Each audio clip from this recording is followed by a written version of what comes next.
संसार का जो व्यक्ति तुम्हारा कुछ भी फायदा न करे, उससे या तो तुम रिश्ता तोड़ते हो और या तो फिर उसको नीचे गिराने की कोशिश में लग जाए। ये जो समाज में ईर्ष्या बहुत बढ़ रही, जलन बढ़ रही है, इसके पीछे एक बहुत बड़ा कारण है। जब तुम उन्नति करते हो तो अपने आसपास वालों को थोड़ा 10% मदद भी करो। अगर 10% मदद नहीं करोगे तो वे सब तुम्हारा काम बिगाड़ना शुरू कर। लोग साफ साफ कहते हैं, अरे उनके धनवान बनने से हमारा क्या फायदा, उनके घर गाड़ी आई तो उससे हमारा क्या फायदा, और उनके घर में ट्रैक्टर आया तो हमारा क्या फायदा। वो अपना फायदा देख रहे हैं, तुम्हारे ट्रैक्टर पर कितना कर्जा है इससे कोई उनको मतलब नहीं, वो देख रहे हैं हमारा क्या फायदा।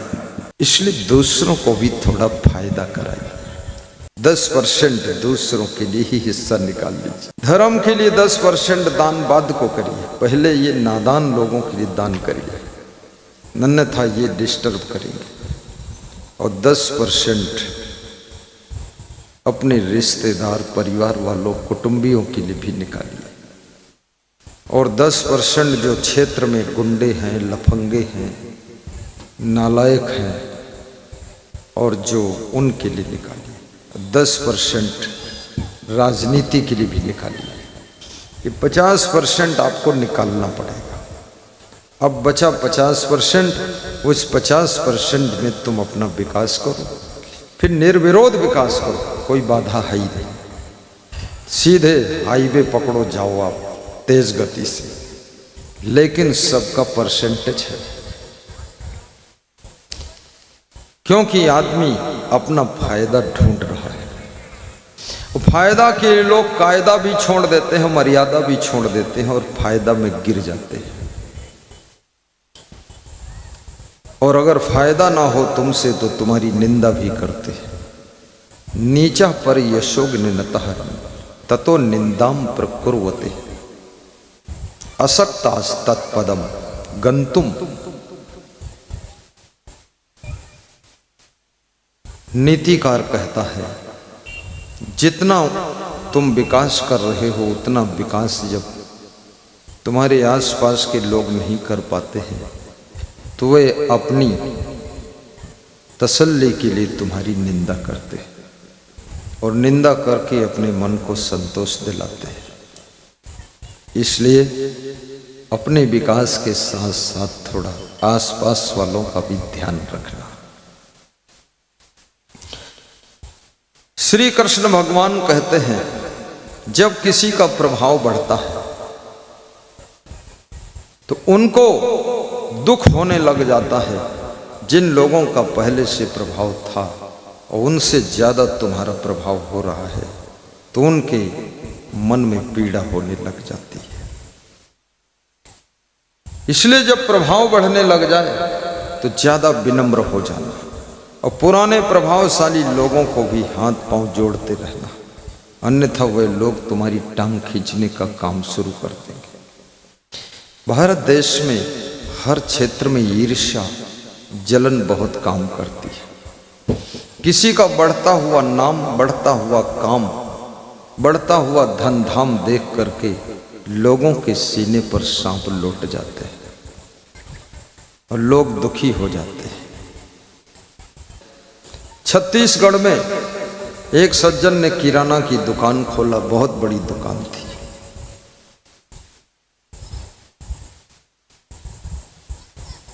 गांव के लोग उनका गुणगान करते थे। मैं नाम नहीं लूंगा उनका, लेकिन 12,000 की बस्ती का गांव था। उनकी दुकान किराना की बहुत चलती थी, लोग प्रशंसा भी करते थे। तो मैंने उस दुकानदार से पूछा, वो प्रोग्राम करा रहे थे, हमने कहा लोग बड़ा गुणगान तुम्हारा कर रहे हैं, बात क्या है? बोले बात छोटी सी है, लेकिन छोटी सी बात से बड़ी बात बन गई है। क्या है? बोले गांव में कोई कार्यक्रम होता है, चाहे दुर्गा पूजा हो, चाहे गणेश पूजा हो, चाहे कोई सत्संग कराए, चाहे कोई भंडारा करे, सबसे बढ़ चढ़ करके योगदान और अन्नदान और किराना का सामान हम उसमें दान कर देते हैं। ये पूरा गांव 90% हमारे यहाँ से ही खरीदता है और कोई मेरा विरोध नहीं है। किसी की बेटी का विवाह है तो उसको शक्कर दान कर देता हूँ, बोल देता हूँ जितनी शक्कर लगेगी 2-3 बोरी हम देते। तो गुरुदेव हमारा कोई विरोध ही नहीं, सब खुश रहते हैं। वास्तव में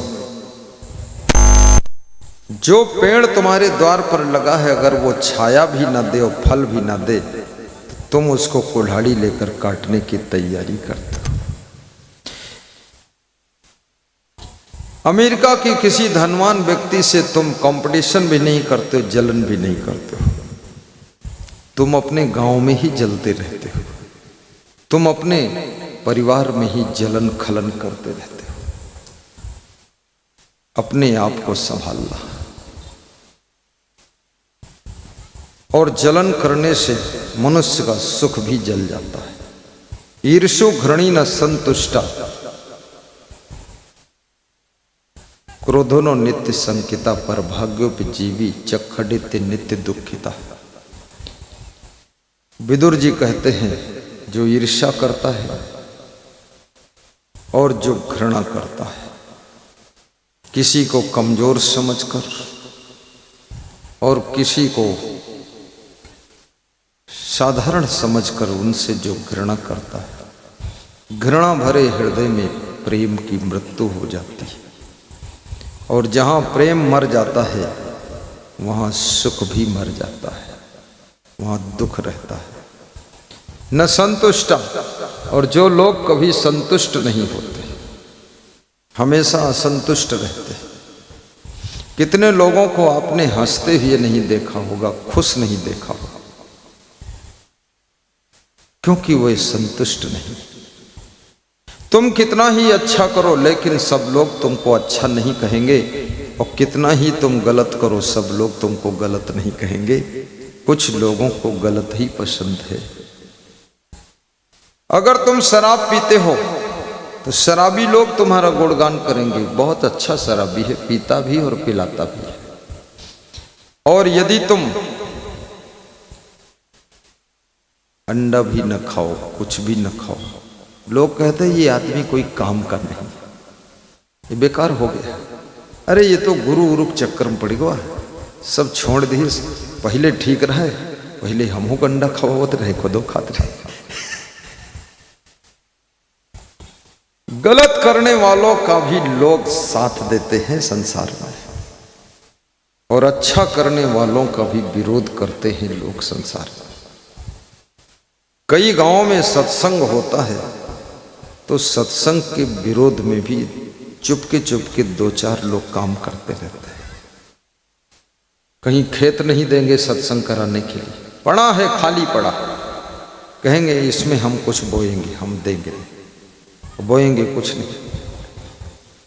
अगर बो भी दिया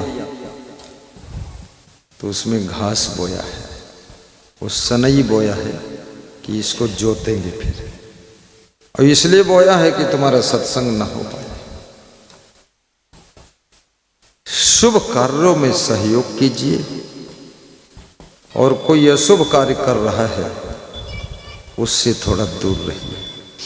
कबीर साहब तो यहाँ तक कहते हैं कि मेहनत करने वालों का गुणगान कीजिए, और जो आलसी है उनकी निंदा कीजिए। निष्कर्मी की निंदा कीजिए, कर्म करे वही चित दीजिए। कहें कबीर कुछ उद्यम कीजिए, आप खाए और को दीजिए। कबीर साहब ने आलस्य का विरोध किया है कि आलसी मत बनो। जो निष्कर्मी हैं, कर्म ही नहीं कर रहे हैं, कबीर साहब कहते उसकी निंदा कीजिए, और जो कर्म कर रहा है उससे प्रेम कीजिए। क्योंकि आलसी से प्रेम करोगे धीरे धीरे एक दिन तुम भी आलसी बनोगे, और परिश्रम करने वालों से प्रेम करोगे धीरे धीरे तुम्हारा आलस्य दूर होगा और तुम भी परिश्रम के पथ पर चल पड़ोगे, और एक दिन सफलता ही सफलता तुमको मिलना शुरू हो जाएगी। इसलिए गुणवान लोगों से प्रेम कीजिए। देव की जय। रामायण में क्यों कहा गया है कि राम से प्रेम करो? रावण से प्रेम करने को नहीं लिखा, और रामायण में लिखा है कि प्रथम भगति संतन कर संगा, दूजी रति मम कथा प्रसंगा। राम कहते हैं दूसरी भक्ति मेरी कथा, मेरे सत्संग जो हो रहे हैं उसमें बहुत प्रेम रखो। सत्संग कराना भी बहुत बड़े पुण्य का कार्य है। एक व्यक्ति सत्संग कराता है लेकिन हजारों लोगों को संस्कार मिल जाते हैं, कितनों की शराब छूट जाती है। आज हमारे पास में आयोजक रमेश जी कई लोगों को लेकर आए कि ये पड़ोस में रहता है, बेधड़क दारू पीता है और हम लोगों को भी बहुत हल्ला गुल्ला मचाता है और घर में तो बिल्कुल बेचैन कर देते, इसको छुड़ा दो। तो उससे मैंने पूछा छोड़ना चाहते हैं? बोले हाँ। तुमने कहा चरण पकड़ लो, मत्था टेको, संकल्प लो, प्रतिज्ञा करो, अब कभी छुएंगे नहीं, पिएंगे नहीं। बोला अब छुएंगे नहीं, पिएंगे। फिर दूसरे को लेकर आए, फिर वही मॉडल, तीसरे को लाए, फिर वही मॉडल। वो ढूंढ ढूंढ कर ले आते हैं। उनके मन में यह है कि इसकी शराब छूट जाए तो इसकी भी उन्नति हो जाए, इसके घर में भी सुख शांति आ जाए, जैसे मैं फला फूला हूं ऐसे वो भी फल फूल जाए। ये उनकी करुणा है।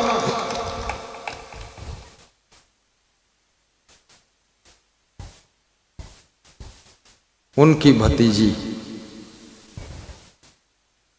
जो अहमदाबाद से आई है, उसने कहा गुरुजी जैसे आशीर्वाद हमारे चाचा रमेश को दिया है ऐसे हमको दे दो, हमारी खूब उन्नति हो जाए।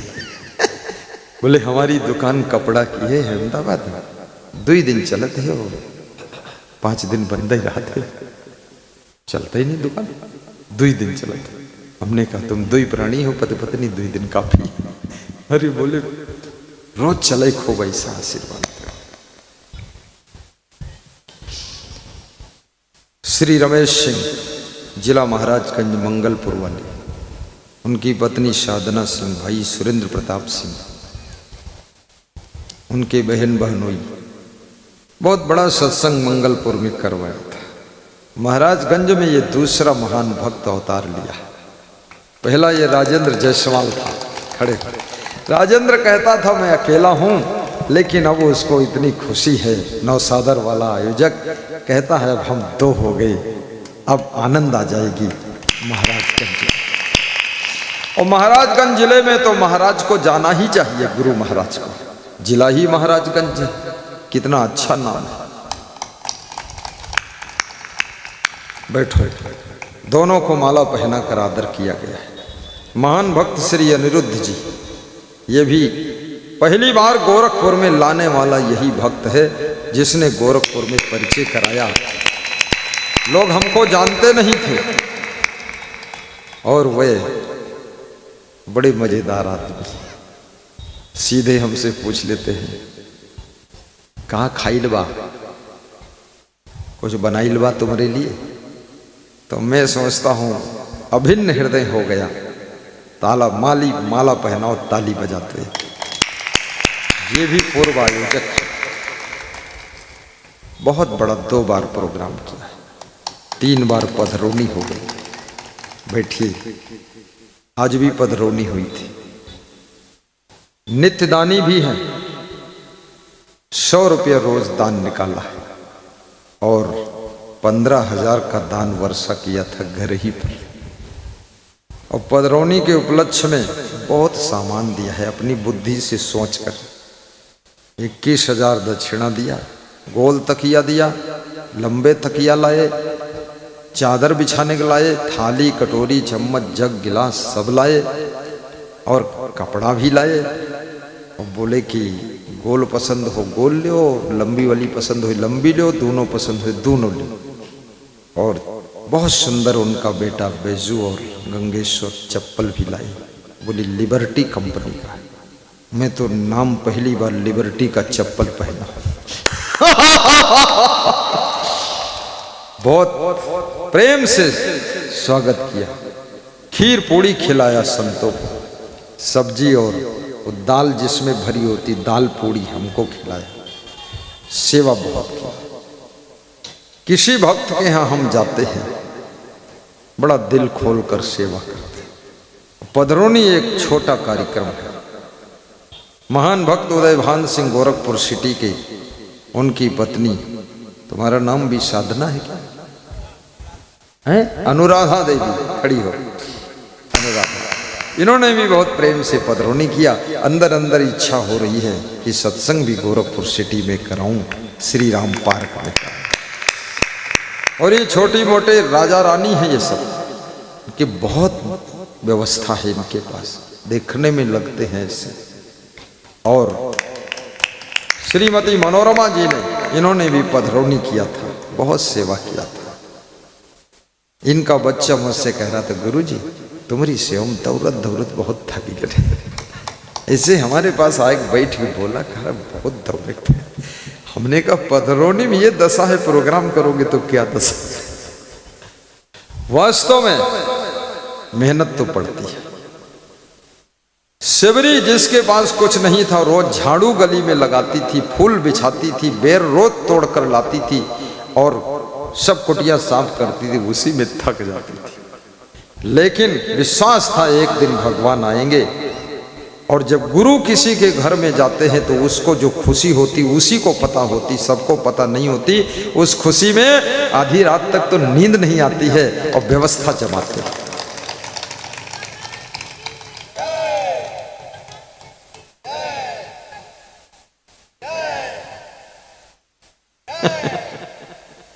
ये श्रीमती पुष्पा गुप्ता है, इस सुबह से बैठी है और बड़ी श्रद्धा से आई है। वास्तव में जीवन में भक्ति नहीं है तो समझ लो मनुष्य जीवन पशुओं जैसा ही जीवन है।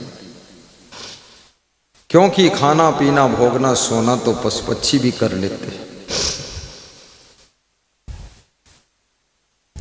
सत्संग पशु नहीं सुन सकते, गुरुमंत्र पंछी नहीं ले सकते, तुम गुरुमंत्र ले सकते हो।